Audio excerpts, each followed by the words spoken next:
y a eu un moment où tous les ingrédients ont été réunis pour faire de cette course un événement mythique. La Route du Rhum, si c'était qu'une course, ça se saurait. La Route du Rhum, c'est une course qui se court en solitaire, de Saint-Malo jusqu'à Pointe-à-Pitre. Il faut sortir de la Manche, traverser le golfe de Gascogne, puis ensuite faire une transatlantique dans les Alizés.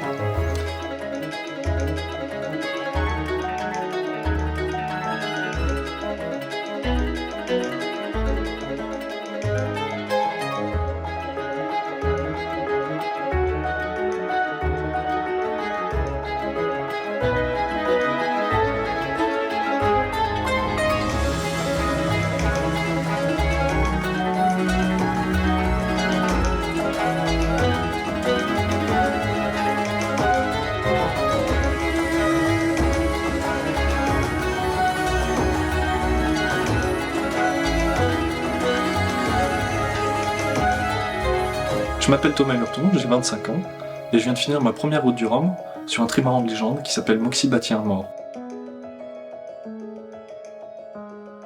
Notre rencontre avec Moxie, elle se fait un petit peu par hasard, puisque à l'origine on ne cherche pas un bateau de course, on n'a pas dans l'idée de faire cette route du Rhum. Et avec mon père, donc on va dans le sud de la France, à Saint-Mandrier. On arrive sur ce chantier, puisqu'on a entendu que Moxie finalement était à vendre. Et on arrive donc sur ce chantier, on voit un bateau qui est blessé, mais on tombe immédiatement amoureux de ce bateau, amoureux de ses lignes, amoureux de son histoire. Et là, plus rien n'existe autour de nous. On se met en tête de le racheter, et donc pour ça, je vends ma voiture.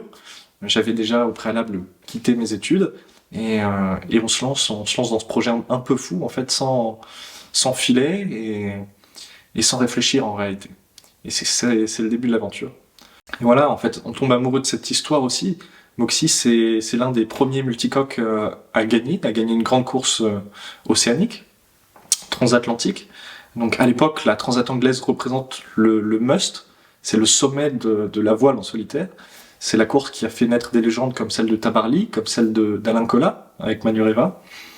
Et donc Moxie gagne la transat anglaise en 17 jours, avec Phil Weld, un Américain. Spécial Gilles Cauzanet. Weld est arrivé ce matin avec l'aube. On l'attendait dans la nuit, mais l'absence de vent l'a retardé. Accompagné par une douzaine de bateaux de journalistes et d'amis, il a parcouru les derniers milles qui le séparaient de Newport. En 18 jours, il pulvérise le record de la transat qui appartenait depuis 1972 à Alain Colas. Phil Weld est un personnage très particulier dans le monde de la voile. Pour lui, le multicoque est une passion à qui il consacre 6 à 8 mois par an. D'ailleurs, il en possède 2, parmi les plus beaux et les plus rapides du monde. Il l'a montré au cours de cette transat avec Moxie. Cette victoire de Phil Weld récompense en tout cas un homme qui court pour le plaisir, plus que pour la gloire qu'il aura pourtant bien méritée. À 66 ans, il va sans doute d'ailleurs laisser la place aux jeunes, comme il aime à le dire. Il la gagne en 17 jours en battant tous les grands noms de l'époque, tous les Français, Eugène Riguidel. Il y avait aussi Marc Pajot sur le premier trimaran à foil, le Paul Ricard. Il y avait Mike Birch qui venait de gagner la Route du Rhum sur un petit trimaran jaune justement. Et donc il bat tous ces grands noms de la voile et ce bateau du coup devient le plus gros des bateaux de l'époque. Alors pas forcément en taille mais en performance. Et on peut comparer aujourd'hui ça à un Gitana par exemple. Moxie et le Gitana ou le Banque Populaire de l'époque. Et donc c'est aussi la possibilité pour nous que de faire cette course, pour moi, de rendre hommage à tous ces hommes et toutes ces femmes dans les années 80 qui ont cru au multicoque. Donc bien sûr Walter Green qui construisait ces bateaux aux États-Unis, aussi Dick Newick qui était le sorcier du Med qui a pensé ces bateaux, qui les a designés, qui a traduit des lignes polynésiennes millénaires et qu'on a fait des bateaux de course modernes. Et ça, pour l'époque, c'était complètement révolutionnaire, complètement incroyable. À l'époque, en fait, on hésitait encore entre qu'est-ce qui était le plus performant, un monocoque ou un multicoque. On était au balbutiement, on mélangeait un petit peu tout, et c'est cette période très éclectique, en fait, où on mélange les genres, on mélange du monocoque, du multicoque, avec cette incertitude qui donne le frisson de la voile de l'époque. C'est-à-dire que certaines personnes s'engagent sur cette transat anglaise, comme Kersozon, par exemple, en étant persuadés qu'on peut encore gagner avec un monocoque. Alors que d'autres sont déjà résolument tournés vers le multicoque, comme Mike Birch, qui gagne juste 2 ans avant la Route du Rhum, qui est le premier réellement à gagner une course avec un multicoque conventionnel. On retrouve aussi Manureva, qui venait de gagner cette transat anglaise juste avant, mais avec un multicoque qui qui, mine de rien, n'a pas encore tout ce qui fait le multicoque d'aujourd'hui. Il a plusieurs bras de liaison, il n'y en a pas que deux, et la forme est encore différente. Donc on est vraiment dans ce balbutiement où on ne sait pas vers quoi aller, et c'est très riche d'un point de vue architectural. Donc, le Moxie il est construit tout en bois, et ça aussi c'est incroyable, en red et yellow cedar. Et je crois d'ailleurs que ça doit être l'un des bateaux de la Route du Rhum qui a le meilleur bilan carbone, puisqu'il a été construit en bois, il a 40 ans d'existence, et on s'est acharné à essayer de faire en sorte de recycler au maximum ce qu'on pouvait. Notre dérive vient d'un trimaran qui a gagné la Route du Rhum dans sa catégorie, qui est donc une dérive en carbone mais recyclée qu'on a réparée.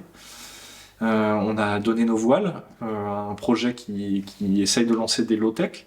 Donc en fait, on a essayé de faire marcher cette économie circulaire pour rendre le projet à la fois sportif, mais aussi écologiquement propre, ou du moins du mieux qu'on peut.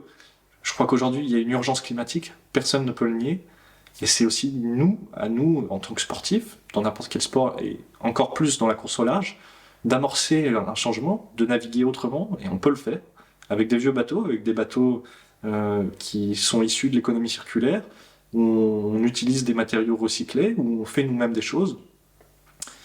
Parce qu'il faut pas attendre le changement. Parfois, il faut l'amorcer. C'est aussi ce qu'on fait avec Moxie et ce que d'autres font. Et ça nous tenait vraiment à cœur aussi de pouvoir montrer que c'était possible d'allier performance avec une partie d'artisanat, une partie de recyclage et beaucoup d'histoire. Alors Moxie, c'est un bateau d'intérêt patrimonial. C'est-à-dire que c'est un bateau où, évidemment, on a une conscience. En fait, on s'estime pas vraiment être les propriétaires, que ce soit moi, mon père ou Christophe, du bateau, mais plutôt les conservateurs de ce patrimoine. Les conservateurs de cette histoire, ça restera jamais le bateau de Phil, donc de Phil Weld qui a gagné la Transat anglaise avec, le bateau de Dick Newick et le bateau de Walter qui l'a construit. Et nous, on est là en fait pour faire un passage de flambeau, entre guillemets. Donc c'est pour ça qu'on a sauvé ce bateau. Et donc dans le refit, effectivement, on a essayé de coller au maximum à l'image qu'on pouvait avoir du bateau, l'image du bateau quand il coupe la ligne d'arrivée à Newport, c'est-à-dire qu'on a refait une capote à l'identique, exactement. On a essayé de faire tout l'aménagement intérieur en fonction de ce qu'était le bateau à l'époque et de ce qu'était la philosophie donc de l'architecte, c'est-à-dire le moins on en fait, le mieux c'est, donc ça reste très simple à l'intérieur. On a refait quand même le plan de pont, parce que mine de rien, les techniques ont évolué, les bouts ont changé, tout est plus fiable maintenant par rapport à l'époque. Donc on se retrouvait avec un bateau qui avait 12 ou 13 winches sur le pont, sur le mât, et donc là on a enlevé presque la moitié des winches, puisqu'en fait on n'a plus besoin d'avoir un winch sur un bout sur un winch, et ça c'est très intéressant d'un point de vue ergonomie, et c'est très très intéressant d'un point de vue de fabrication, d'un point de vue d'architecture, que de repenser un bateau tout en conservant ce qu'il était lui-même à l'origine. Donc on a changé le mât également. C'est un profil mât L, c'est-à-dire que c'est un mât qui pivote en fonction de l'angle du vent pour améliorer le flux d'air sur la voile, tout simplement parce qu'une voile c'est comme une aile d'avion, il y a une dépression et une surpression, et le mât permet de garder au mieux le flux pour qu'il soit le maximum laminaire et qu'il y ait le moins de dévents possible, de tourbillons marginaux comme on appelle ça. Et donc en fait c'est pas le mât d'origine, puisque Moxie gagne avec un mât qui fait seulement 15 mètres alors que celui-ci en fait un peu plus de 18, avec une voile sur enrouleur. C'est le seul bateau à avoir gagné une grande course avec une voile sur enrouleur à l'époque. Et donc là c'est une version Gordini qu'on a fait, c'est une version boostée de Moxie. Mais on reste dans ce que l'architecte avait pensé, puisque plusieurs années après avoir réalisé Moxie, il fait un dessin de celui-ci, une coupe, avec un mât L qui fait à peu près la taille de celui qu'on a fait faire. Donc en fait, on reste dans l'idée aussi que Moxie est un bateau de course, et un bateau de course, ça se veut performant, et donc on va pas rester bloqué non plus dans une époque, sachant que ce bateau était résolument moderne à l'époque, donc il faut apporter aussi une touche de modernité. Ça n'aurait pas de sens de laisser un bateau dans son jus alors qu'il navigue encore et qui court encore avec d'autres personnes.